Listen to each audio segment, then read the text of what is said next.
கோவில்பட்டி தொகுதி அதிமுக வேட்பாளர் கடம்பூர் ராஜுவை ஆதரித்து தமிழக மக்கள் முன்னேற்றக் கழக தலைவர் ஜான் பாண்டியன் வாக்கு சேகரிப்பில் ஈடுபட்டார்.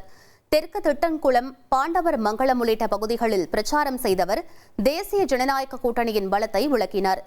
இரட்டை இலை முட்டுவிட்டு அதன் மேலே தாமரை உட்கார்ந்து குக்கரில் சோறு பொங்கி மாம்பழத்தை வைத்து சாப்பிடுகின்ற கூட்டணிதான் எங்கள் கூட்டணி என அவர் பேசியது தொண்டர்களிடையே பலத்த கைத்தட்டலை பெற்றது.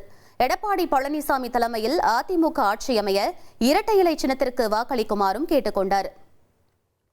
இந்த பகுதியில் ஏழை எளிய மக்கள் ஜாதி மத பேதமின்றி எல்லா சமுதாயத்துக்கும் தொண்டாற்றுகிற ஒரு அருமையான அண்ணன் தான் கடம்பூர் ராஜு என்பதை நீங்க புரிஞ்சுக்கணும். இப்போ யாரெல்லாமோ எழுத்து வேட்பாளர் நிற்பாங்க, 1000 கருத்துக்கள் சொல்லுவாங்க. இந்த சிலையை கூட அண்ணன் தான் உங்களுக்கு வச்சு கொடுத்தாங்கன்னு தெரியும் எனக்கு, உண்மையா இல்லையா? ஆனா முதல்ல சிலை கொடுத்தது நான், 2வது வச்சு கொடுத்தது அண்ணன். முதல்ல புரிஞ்சுக்காங்க. இனி செல்லும் இடமெல்லாம் செய்தி. தந்தி டிவியின் வாட்ஸ்அப் சேனலை ஃபாலோ பண்ணினா செல்ல இருக்கும் இடமெல்லாம் செய்தி. இதோ QR கோட் இப்பவே ஸ்கேன் பண்ணுங்க, ஃபாலோ பண்ணுங்க.